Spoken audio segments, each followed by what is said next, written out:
What if I told you that some of America's most beloved dishes, barbecue, fried chicken, mac and cheese, were created by enslaved people using literal scraps? What if I told you that the very foundation of American cuisine was built by black hands, yet their names have been erased from every recipe? This is the story they don't want you to know. How black people turned survival into an art form.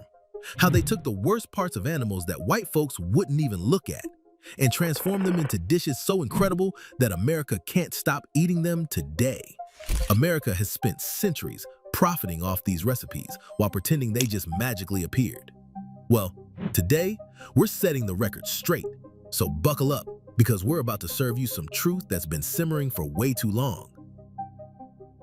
Enslaved people were given what can only be described as garbage to eat. Frederick Douglass, who lived through this hell, documented exactly what enslaved people received as their monthly food allowance. 8 pounds of pork, or its equivalent in fish, and 1 bushel of cornmeal. That's it. That's supposed to feed a grown person doing back-breaking labor for an entire month. But here's where it gets even more twisted. While enslaved people were literally starving on these starvation rations, they were cooking elaborate feasts for their enslavers.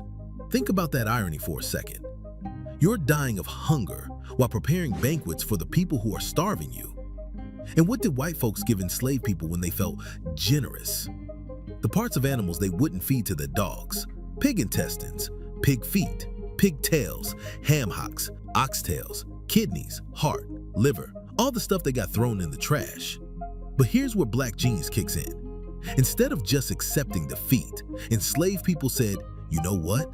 We're going to take your scraps and turn them into something so delicious that your great-great-grandchildren will be paying premium prices for it." Take chitterlings, or chitlins as we call them. These are literally pig intestines, the most disgusting part of the pig that white folks couldn't even look at. But enslaved people cleaned them for hours, seasoned them with whatever spices they could find or grow, and slow cooked them until they became tender and flavorful. Today, chitlins are considered a delicacy. People throw whole parties around them. Ham hocks, these tough, fatty pieces of pig leg that seemed worthless. Enslaved people discovered that if you slow cook them with greens, they release this rich, smoky flavor that transforms the entire dish. Those ham hocks became the secret ingredient that made collard greens, black-eyed peas, and beans taste incredible. And let's talk about pot liquor, the liquid left over after cooking greens. White plantation families would eat the greens and literally throw away the broth, not knowing that all the vitamins and minerals had leached into that liquid. Enslaved people knew better. They drank that pot liquor like medicine because that's exactly what it was. Liquid vitamins that kept them alive when they weren't getting proper nutrition anywhere else. But the innovation didn't stop with meat. When you don't have an oven, how do you bake bread? Enslaved people figured out how to make ash cakes by cooking cornbread directly on hot ashes from the fire. No pans, no ovens, just pure ingenuity. They took cornmeal, the cheapest grain their enslavers would give them, and turned it into golden, crispy cornbread that would make your mouth water. Here's what really blows my mind though. While all this incredible cooking was happening, enslaved people were also using food as resistance. They passed down African cooking techniques from mother to daughter, preserving their culture in the only way they could. They grew secret gardens, supplementing their diets with whatever vegetables they could raise. And some of these enslaved chefs got so good that they gained a level of respect and even economic power that was almost unheard of. Take Hercules Posey, who cooked for George Washington. This man's food was so incredible that he was allowed to sell leftover plates on the side, earning what would be about $6,000 a year in today's money. Eventually, he escaped to freedom and became a chef in New York. But perhaps the most powerful example of food as resistance was Thomas Downing's Oyster House. Upstairs, Downing served fancy oyster dishes to white elite customers who had no idea that downstairs, in that same building, he was hiding people escaping slavery as part of the Underground Railroad. Food was literally funding freedom. This is what I want you to understand. every single recipe created in those plantation kitchens was an act of defiance. Every seasoning blend, every cooking technique, every way of making something delicious out of nothing was enslaved people refusing to let their oppressors break their spirit. They said, "You can enslave our bodies, but you cannot enslave our creativity." And if stories like this fire you up the way they fire me up, make sure you subscribe to Black Stories Untold. We're here to uncover the truth they tried to bury, celebrate the excellence they tried to erase, and make sure these stories never get forgotten again. See, this is where the lies really start. America wants you to believe that Africans were just simple people who didn't know anything about cooking. That's complete nonsense. West and Central Africa had some of the most advanced food cultures in the world. They had complex spice blends, sophisticated preservation techniques, and cooking methods that were absolutely revolutionary. And here's proof of just how intentional and smart enslaved people were. During the Middle Passage, that horrific journey across the Atlantic, enslaved women literally braided rice seeds, okra seeds, and millet into their hair. When Europeans kidnapped people from West Africa, they specifically targeted people who knew how to cultivate rice. The Carolina colony became incredibly wealthy growing rice. But guess who actually knew how to grow it? The enslaved Africans who had been growing it in their homeland for generations. Yet somehow, white folks get all the credit for discovering rice cultivation in America. Okra, that's African. Black-eyed peas, African. Sesame seeds, African. Yams, African. Giddy peppers, African. These weren't random plants that happened to grow well in America. These were deliberately chosen crops that enslaved people knew would provide nutrition and flavor. And the cooking techniques, one-pot meals where everything cooks together to create complex flavors. That's African. Barbecuing meat over open pits. The word literally comes from the Hausa word babake. Using palm oil for frying, African. Cooking with ashes, African. Here's what really gets me angry though. When enslaved people use these traditional African techniques to create incredible food in America, white folks acted like it was some kind of magic. They couldn't understand how enslaved people could take scraps and make them taste better than anything in the big house. They didn't realize they were witnessing thousands of years of culinary evolution at work. But it goes even deeper than specific dishes. The whole philosophy of African cooking, using every part of an animal, letting nothing go to waste, building flavor through layers of seasoning, cooking food low and slow to develop complex tastes. All of that became the foundation of what we now call Southern cooking and soul food. This is why I get so frustrated when people talk about soul food like it just randomly appeared. This cuisine has roots that go back thousands of years to the sophisticated food cultures of West and Central Africa. Now let me tell you about some individual people who need their flowers. These are the culinary geniuses whose names should be as famous as any celebrity chef today, but have been erased from history because America doesn't want to admit that some of its greatest food innovations came from enslaved people. Let's start with James Hemings. You might know his sister Sally Hemings from her connection to Thomas Jefferson, but James was a culinary revolutionary in his own right. Jefferson took James to Paris when he was just 19 years old, and this young man became fluent in French and trained under master French chefs. When he returned to America, he brought something special with him: the recipe for macaroni and cheese. That's right, mac and cheese. That ultimate comfort food that Americans act like they invented was brought to America by an enslaved black man who learned it in France. James Hemings created the first macaroni and cheese recipe in America, and it became so popular that it spread throughout the country. Yet how many people know his name? How many times have you seen James Hemings credited when you see mac and cheese on a menu? Then there's Hercules Posey, who I mentioned earlier. This man was such an incredible chef that he was basically running his own side business while enslaved. George Washington trusted him so much that Hercules could leave Mount Vernon on his own to buy ingredients and sell leftover food. His dishes were so legendary that wealthy white families would specifically request to eat at Washington's table just to taste Hercules' cooking. But here's what I love about Hercules. When he got the chance, he escaped. He refused to live his life making other people rich off his talent. He made it to New York and continued working as a chef, this time cooking for himself in his own freedom. And let's talk about Duchess Charity Quamino, the pastry queen of Rhode Island. This woman was born in Ghana, survived slavery, gained her freedom, and then built a catering empire based on her frosted plum cake.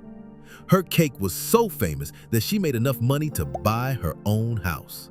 In the 1700s, a formerly enslaved black woman bought property with cake money. But the innovation wasn't just happening in individual kitchens. Let's talk about barbecue, the cooking style that America claims as its own invention. The truth is, barbecue comes from a combination of Native American techniques and African smoking methods. But by the 1830s, something interesting was happening. White folks started saying that you couldn't have a proper barbecue without black cooks. They literally admitted that black people were the masters of this cooking style. And can we talk about the genius that went into creating barbecue sauce? Enslaved people took whatever they could find, hot peppers, vinegar, whatever spices they could grow or trade for, and created these complex, flavorful sauces that could transform any piece of meat. They understood that the right sauce could make even the toughest, cheapest cut of meat taste incredible. One of my favorite food origin stories is Prince's hot chicken in Nashville. James Thornton Prince was apparently a serial cheater, and one of his girlfriends got so fed up that she cooked him fried chicken with enough hot pepper to burn his mouth as revenge. But Prince loved it so much that he and his brothers developed their own recipe and opened a restaurant. The chicken was so popular that they had to build a separate room for white customers. And those white folks had to walk through the main dining room and the kitchen just to get to their segregated section. What I want you to understand is that every single one of these innovations happened under impossible circumstances. These people were creating culinary masterpieces while being treated as property. They were developing recipes that would influence American food forever, while not even being allowed to own their own kitchens. After emancipation, something incredible happened. All that culinary knowledge that had been contained within the plantation system suddenly exploded across America. 4 million newly freed people carried their food traditions with them as they sought new lives. And America was about to get a crash course in what real flavor looked like. The Great Migration changed everything. Between 1916 and 1970, 6 million Black Americans moved from the rural South to cities in the North and West, and they brought their food with them. Suddenly, places like Chicago, Detroit, New York, and Philadelphia were getting introduced to flavors they had never experienced. Let me paint you a picture of what Harlem was like during this time. Food writer Ollie Stewart described walking through the streets and being hit with aromas of buttered biscuits, candied sweets, and rice baptized in sausage gravy. Can you imagine? Entire city blocks where the air itself was seasoned with soul food. And let's talk about the entrepreneurs who seized this moment. Sylvia Woods moved from South Carolina to Harlem as a teenager and started working in a Brooklyn factory. But in 1954, she took a job at Johnson's Luncheonette in Central Harlem. 7 years later, she and her husband bought that luncheonette and transformed it into Sylvia's restaurant. Sylvia became known as the Queen of Soul Food, and her restaurant became a cultural institution that's still operating today. But here's where food became more than just business. It became the backbone of the civil rights movement. Let me tell you about Georgia Gilmore, a woman who literally cooked the Montgomery bus boycott into success. Georgia was working at the National Lunch Company in Montgomery when the bus boycott started in 1955. She was described by a local reverend as someone who didn't take any junk from anybody. Even the white officers let her be. When the boycott began, Georgia started bringing food to church meetings, picnic baskets full of chicken sandwiches and pies that she sold to raise money. Then she got together with other talented cooks and formed what they called the Club from Nowhere. They were raising about $1,400 a week in today's money, selling food to support the Montgomery Improvement Association. And here's the beautiful irony. They were selling this food to white customers who had no idea their money was funding the very movement that was challenging segregation. When Georgia testified in court as a defense witness for the bus boycott, the National Lunch Company fired her in retaliation. But Martin Luther King Jr. had her back. He gave her money to buy cooking equipment so she could run a restaurant out of her home. Georgia went on to host dinners for MLK and Lyndon Johnson. JFK even ate her chitlins and sweet potato pie aboard Air Force One. This is what I want you to understand. Georgia Gilmore didn't just cook food, she cooked freedom. Every plate she sold was a small act of resistance that helped sustain one of the most important movements in American history. What's incredible is how quickly soul food adapted to different regions as Black Americans spread across the country. In Maryland, they started frying chicken in shallow fat in covered pans, creating this steaming effect that made the chicken incredibly tender. They served it with waffles, creating the classic chicken and waffles combination that became popular throughout Black communities. Musicians and entertainers who performed late into the night would stop at Black-owned restaurants for chicken and waffles after their shows. This created a whole network of establishments known as the Chitlin Circuit, Black-owned venues that served soul food and provided safe spaces for Black performers and audiences during the Jim Crow era. But beyond the famous restaurants and movement leaders, something beautiful was happening in everyday Black communities. Church dinners became massive community gatherings where everyone would bring their specialties: fried catfish, spaghetti, red drinks, black-eyed peas, and rice. Food became the way that displaced communities reconnected with their roots and built new support systems. Now let's talk about the elephant in the room: the massive impact the soul food has had on American cuisine as a whole. Because what started as survival cooking in slave quarters is now a multi-billion-dollar industry that defines how America eats. Walk into any restaurant in America today and look at the menu. Fried chicken? That's soul food. Barbecue ribs? Soul food. Mac and cheese? Soul food. Cornbread? Soul food. Collard greens? Soul food. Sweet potato pie? Soul food. America's most popular comfort foods all have their roots in the kitchens of enslaved people. But it goes way deeper than just individual dishes. The entire way America thinks about cooking, the emphasis on bold flavors, the use of spices and seasonings, the technique of frying foods, the concept of low and slow cooking, all of that comes from African and African American culinary traditions. Take the fast food industry.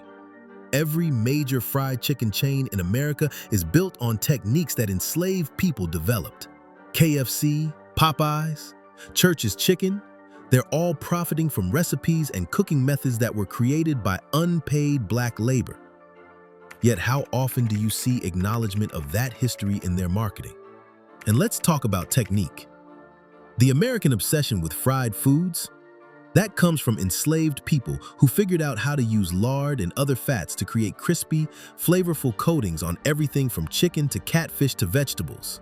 The smoking and barbecuing techniques that define American outdoor cooking directly descended from African methods adapted by enslaved people. But here's what really amazes me. Soul food didn't just influence American cuisine, it went global.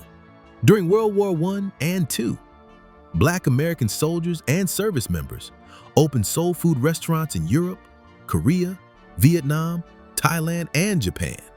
They introduced the world to African American flavors, and those influences are still present in international cuisine today. The economic impact is staggering. The soul food restaurant industry alone generates billions of dollars annually. Black-owned restaurants, food trucks, catering companies, and specialty food producers have created entire economic ecosystems around these traditional recipes. Yet, the wealth generated from soul food has never properly benefited the communities that created it. Every time someone opens a Southern restaurant, every time a food company sells barbecue sauce, every time a celebrity chef makes fried chicken, they're profiting from innovations created by enslaved people. The least we can do is acknowledge where these recipes actually came from. But there's still so much work to do. We need to support Black-owned food businesses and make sure that the communities that created these recipes can benefit from their success. Most importantly, we need to stop treating soul food like it just appeared out of nowhere. These recipes represent centuries of knowledge, innovation, and cultural survival. They deserve the same respect and recognition that we give to any other cuisine. So, here's what I want you to remember. Every single time you take a bite of barbecue, every time you order fried chicken, Every time you taste mac and cheese or cornbread or any of the foods that define American cuisine, you're not just eating food, you're tasting history. You're experiencing the result of incredible creativity born from impossible circumstances. You're enjoying the fruits of culinary genius that transformed scraps into masterpieces, that turned survival into art, that preserved African culture in America against all odds. The real recipe for soul food isn't written in any cookbook. It goes like this.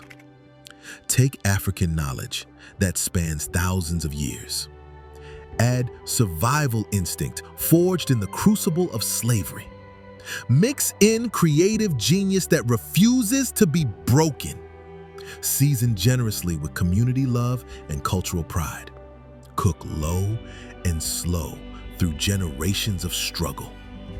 Serve with purpose and remember where it came from. Because that's what soul food really is. It's edible resistance. They tried to break us with scraps.